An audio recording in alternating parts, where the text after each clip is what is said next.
नमस्कार, मैं हूं सुधीर चौधरी और डीएनए में आपका स्वागत है। कहते हैं कि अगर किसी फ्लॉप फिल्म को कुछ दिनों के बाद दोबारा थिएटर में रिलीज किया जाए तो वो भी फ्लॉप ही रहती है, वो सुपरहिट नहीं बनती। राहुल गांधी ने भी एक ऐसी ही फ्लॉप राजनीतिक फिल्म आज एक बार फिर से रिलीज करने की कोशिश की है, लेकिन उनकी फिल्म का टिकट किसी ने खरीदा नहीं और उनका होमवर्क एक बार फिर से कमजोर साबित हुआ। राहुल गांधी कहते थे कि वो जब बोलेंगे तो भूकंप आ जाएगा, लेकिन भूकंप तो छोड़िए, आज एक पत्ता तक नहीं हिला। ये बात भी आज एक संक्षिप्त डीएनए टेस्ट की मांग करती है और आज हम आपको बताएंगे कि राहुल गांधी ने जो आरोप लगाए हैं उनमें कितना दम है और क्या ये वही आरोप थे जो वो संसद में लगाना चाहते थे, और अगर ये वही आरोप हैं तो फिर उन्होंने इतने दिन किसका इंतजार किया। आज हम भारत सहित दुनिया के अलग अलग हिस्सों में रहने वाले इस्लाम धर्म के ठेकेदारों पर भी सवाल उठाएंगे। ये ऐसे ठेकेदार हैं जो इस्लाम के नाम पर राजनीति करने में तो यकीन रखते हैं, लेकिन जब इस्लाम के नाम का गलत इस्तेमाल होता है तो उनकी जुबान पर ताला लग जाता है। आप ये बात अच्छी तरह से जानते हैं कि आतंक की जड़ें पाकिस्तान से शुरू होकर भारत सहित दुनिया के लगभग हर हिस्से में फैल चुकी हैं। आपने ये भी नोट किया होगा कि अलकायदा से लेकर हिजबुल मुजाहिदीन और लश्कर तैयबा तक तमाम आतंकवादी संगठन इस्लाम के नाम का गलत इस्तेमाल करते हैं और खुद को इस्लाम का पोस्टर बॉय बनाने की घटिया कोशिशों में जुटे हैं। लेकिन इसके बाद भी इस्लाम धर्म का कोई भी ठेकेदार इन पर सवाल नहीं उठाता, इन्हें रोकने की कोशिश कोई नहीं करता। इस्लाम धर्म का कोई भी स्वयंभू ठेकेदार ये खुलकर नहीं कहना चाहता कि हाँ, पाकिस्तान एक आतंकवादी देश है और कुछ लोग इस्लाम के नाम का गलत इस्तेमाल करके पूरी दुनिया में आतंक फैला रहे हैं। ऐसे ठेकेदार आपको भारत में भी देखने को मिल जाएंगे। भारत सहित दुनिया के कई देशों में ऐसे अज्ञानी लोगों ने अब अपनी पकड़ मजबूत बना ली है और ये लोग अपनी वैचारिक निष्क्रियता से एक तरह से आतंकवादियों की मदद करने का ही काम कर रहे हैं। इसलिए आज हम इस्लाम धर्म के इन फर्जी ठेकेदारों को बेनकाब करेंगे। हमारे पास पाकिस्तान से आज एक वीडियो आया है जिसमें रशिया के राजदूत को गोली मारने वाले आतंकवादी को शहीद का दर्जा देते हुए सलामी दी जा रही है और यह कहा जा रहा है कि उसे जन्नत नसीब हुई है। आपको याद होगा, हिजबुल मुजाहिदीन के आतंकवादी बुरहान वानी के लिए भी पाकिस्तान ने शहीद शब्द का ही इस्तेमाल किया था। यह एक खतरनाक ट्रेंड है जिसका डीएनए टेस्ट करना जरूरी है, क्योंकि इस्लाम धर्म को आतंकवादियों के हाथों का खिलौना बनने के लिए ऐसे नहीं छोड़ा जा सकता। इसके खिलाफ आवाज उठानी ही होगी और यह शुरुआत जी न्यूज कर रहा है।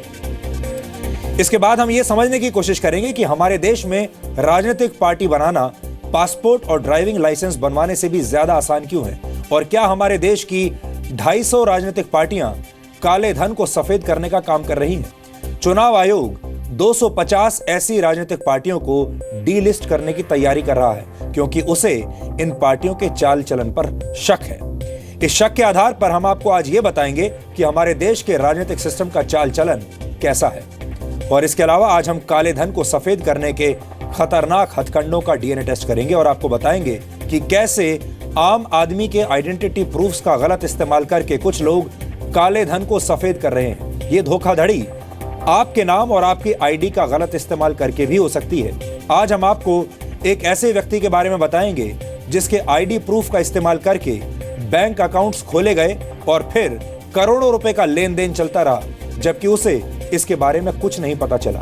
ऐसा आपके साथ भी हो सकता है। ऐसा और भी बैंकों में हो रहा होगा और आपने अक्सर ये अफवाहें सुनी भी होंगी कि बैंकों में कई बैंक ऐसे हैं जहां पर काले धन को सफेद किया जा रहा है। आम जनता, ऐसे लोग जो कि महीने में 10 से 15 हजार रुपए महीना कमाते हैं, ऐसे लोगों के अकाउंट्स में अचानक करोड़ों रुपए आ गए। ऐसा आपके साथ भी हो सकता है, इसलिए आपको जागरूक बनने के लिए हमारा आज का ये विश्लेषण देखना चाहिए। लेकिन आज का डीएनए टेस्ट शुरू करने से पहले देखते हैं आज की तमाम बड़ी खबरें नॉनस्टॉप न्यूज में। पीएम मोदी के खिलाफ कांग्रेस उपाध्यक्ष राहुल गांधी के आरोपों पर बीजेपी ने पलटवार किया है। कानून मंत्री रविशंकर प्रसाद ने कहा कि राहुल गांधी हताशा में आरोप लगा रहे हैं। रविशंकर के मुताबिक ऑगस्टा और नेशनल हेराल्ड घोटाले से ध्यान बटाने के लिए राहुल ने पीएम पर आरोप लगाए। ये राहुल गांधी खुद क्या है? 5000 करोड़ के नेशनल हेराल्ड के सीरियस चीटिंग और फ्रॉड के केस में बेल पर है।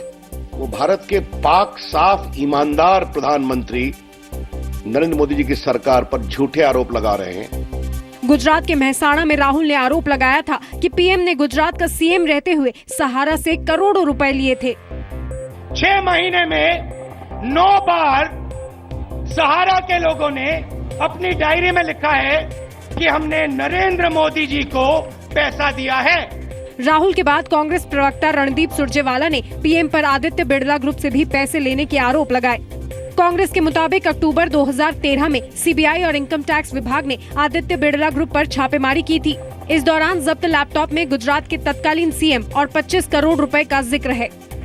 एक ग्रुप वाइस प्रेसिडेंट का लैपटॉप भी मिला और उस लैपटॉप से एक ईमेल बरामद हुई और उस ईमेल में लिखा था गुजरात सीएम 25 करोड़ 12 हो चुके, बाकी पर प्रश्न चिन्ह।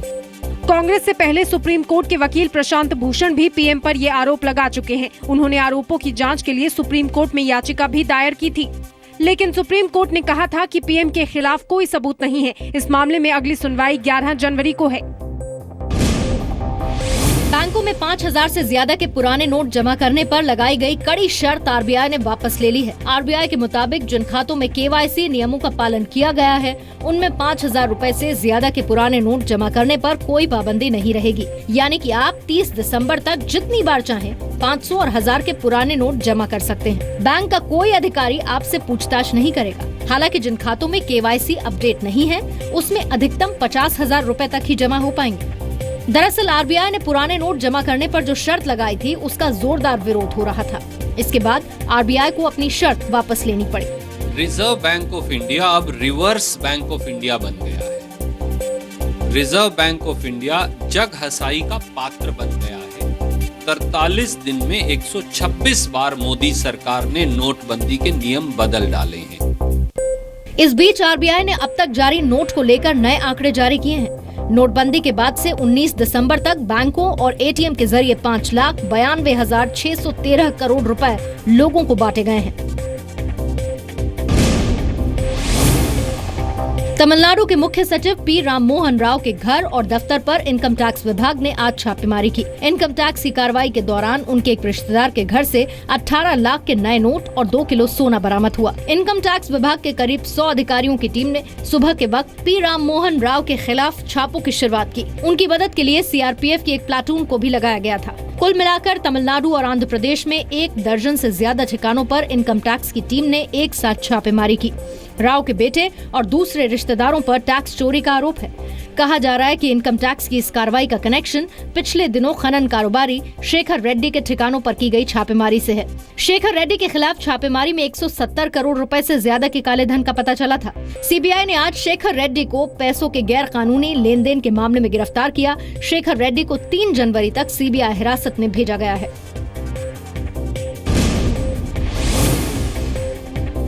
कैबिनेट ने आज पेमेंट ऑफ वेजेस अध्यादेश पास कर दिया। अब कैश के अलावा चेक या सीधे खाते में भी सैलरी क्रेडिट की जा सकेगी। विधेयक से उन लोगों को फायदा होगा जिनका वेतन 18,000 या उससे कम है। ऐसे लोगों को चेक के जरिए या खातों में सीधे सैलरी दी जा सकेगी। नगद सैलरी का ऑप्शन भी खुला है, लेकिन इसके लिए कर्मचारी को अपने दफ्तर में लिख कर देना होगा कि वो सैलरी कैश में ही लेना चाहता है। सरकार को अब इस अध्यादेश को संसद से 6 महीने के भीतर पास कराना होगा।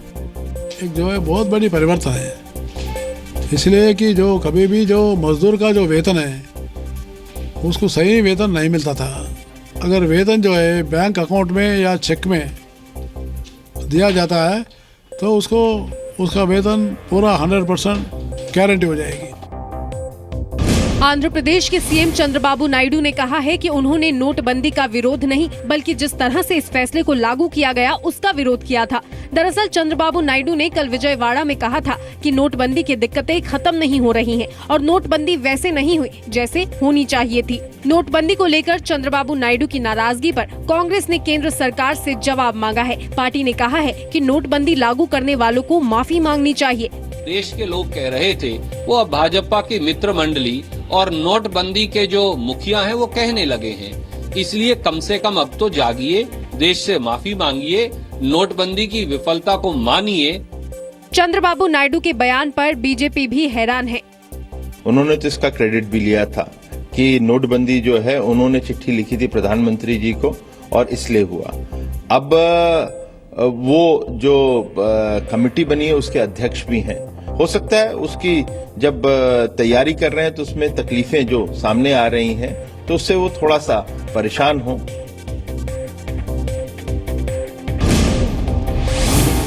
केंद्र सरकार ने राज्यों को निर्देश दिया है कि मार्च तक बाकी बचे 30% लोगों के आधार कार्ड बनवाने का काम पूरा करें। केंद्र सरकार के मुताबिक जिन लोगों का आधार कार्ड नहीं होगा उनको सब्सिडी की सुविधा नहीं दी जाएगी। सरकार ने 3 महीने में सभी राशन कार्ड धारकों को आधार से जोड़ने की तैयारी कर ली है। इसके लिए अगर समय पर काम पूरा नहीं होता तो फूड सब्सिडी पर सरकार रोक लगा सकती है। सरकार का मानना है कि आधार कार्ड के इस्तेमाल से धांधली से बचा जा सकता है और सरकारी योजनाओं का लाभ जरूरतमंदों तक पहुंचाने में सरकार को मदद मिलेगी। चुनाव आयोग जल्द ही इनकम टैक्स विभाग को करीब 250 राजनीतिक पार्टियों के बारे में चिट्ठी लिखने वाला है। इन पार्टियों ने 2005 से कोई चुनाव नहीं लड़ा है। आयोग को शक है कि ये पार्टियां सिर्फ कागजों पर हैं और इनके जरिए काले धन को सफेद किया जा रहा है। कि सरकार की मंशा बिल्कुल साफ है। इस तरह का इनका टैक्स एग्जम्पशन लेकर करके सरकार के नियमों का गलत फायदा उठा करके अगर लिया जाए जरूर एक्शन होगा। दूसरे दलों ने भी इस पहल को सही बताया है। बहुत सारी ऐसे राजनीतिक दल हैं जिन्होंने सिर्फ रजिस्ट्रेशन ही इसीलिए कराया है ताकि वो अपने काले धन को छिपा सके। तो ये काम सरकार को और चुनाव आयोग को बहुत पहले करना चाहिए था।